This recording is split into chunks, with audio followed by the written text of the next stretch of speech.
Let's dive into the science behind the Roche-Posay Mela B3 Serum, which is a top-notch product for fading hyperpigmentation. This isn't a sponsored video, and my opinions are all my own as I've bought the product myself to see how it compares with the other dark spot correctors on the market. So definitely stick around as I break down the key ingredients, how they work to fade dark spots in melasma, the best way to use the serum, what I don't like about it, and when to expect results. So let's get started. Also, real quick guys, before we get started, it would mean the world to me if you hit the like button down below, and if you enjoy the content, turn the bell on to stay up to date with new weekly videos. Every now and then we do a scientific breakdown of the most popular skincare products and how they work. We've already discussed some of those here in these videos, which I'll link below for you as well. Firstly, let's talk about the key ingredients in this serum that makes it so unique and effective. There are about 3 which make it effective for fading discoloration. The first thing that stands out about this product is that it's purple. Now, the color purple doesn't necessarily mean that it's going to work better. It's actually often associated with luxury and sophistication in the beauty industry, which is supposed to kind of enhance the perceived value of the product, which in my opinion does a good job.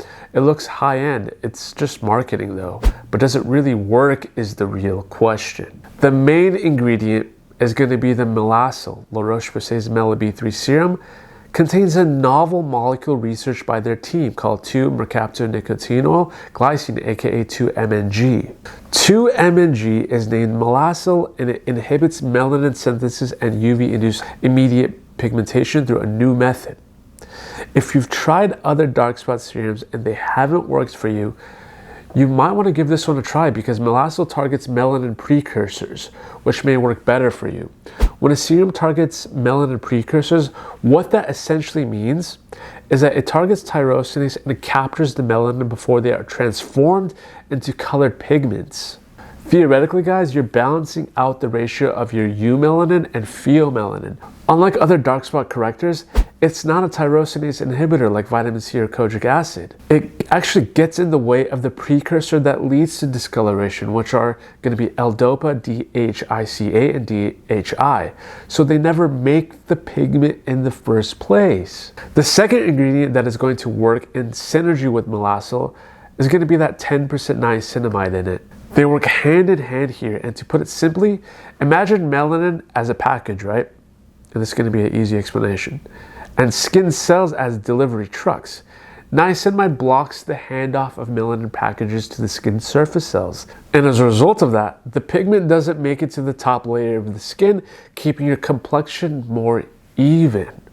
And a bonus benefit of it is that if you struggle with PIH or post-inflammatory hyperpigmentation, let's say from dark spots forming after acne, then the niacinamide in it will be a great option for you. Also great if you produce too much oil as well. And the third star ingredient in it is the thermal spring water. And what's so special about it? I mean, it's just water. Well, it actually contains selenium. And when applied on the skin, it stops free radical damage before premature wrinkles have a chance to form. But more importantly, it also helps to protect cell membranes against UV damage and inflammation and pigmentation. Think of it as a case for your skin cells. So how do you use it for the best results? How would you use this to get the most benefits derived out of the serum? First, you want to start with a clean canvas. So use a gentle cleanser to remove any dirt and oil. This helps the serum actually absorb better and make sure the skin is dry after. Secondly, apply 3 to 4 drops directly on the area you want to target and gently pat it in. Thirdly, lock in the serum with a moisturizer and then top it off with sunscreen, a broad spectrum SPF 30 or higher, as sunscreen is going to be crucial for preventing new pigmentation from forming while you're already treating the existing dark spots. Then of course repeat it again for nighttime use, so you'll be using it in your morning and nighttime skincare routine for the fastest effects. Now let's set some realistic expectations. When will you actually see results with this serum? Well, the first 2 weeks, you'll notice a little bit more improved hydration and slightly brighter skin. And 4 to 6 weeks, dark spots begin to fade and your overall skin tone will look more even. And around 8 to 12 weeks with it, you'll see the most dramatic changes, especially for those stubborn spots like melasma. Remember though, consistency is going to be key here. So go ahead and use the serum daily, morning and night, and don't skip sunscreen if you actually want lasting results with it. Now guys, let's move on to what I don't like about this product. Now, although it is tested on sensitive skin, it's dermatologist tested, allergy tested, it's non-comedogenic, which means it won't clog your pores. There's no parabens in it either. There is going to be, unfortunately, fragrance, but it's the last ingredient though. It kind of smells like cheap body wash if you ask me. You will be able to smell the serum, which can be a tiebreaker for some, especially those that have even the slightest irritation to fragrances or bothered by scents. But if the smell doesn't bother you and your skin does well with fragrance, then it's going to be no issue. Another thing I would change about it, but this is just being too nitpicky, is the bottle lip. It's too small.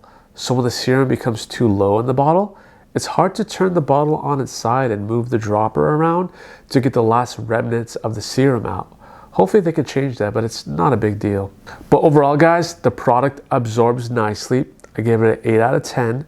And if tyrosinase blockers like kojic acid and vitamin C serums haven't worked for you, then try out a product that works on targeting melanin precursors instead, and comment down below your results.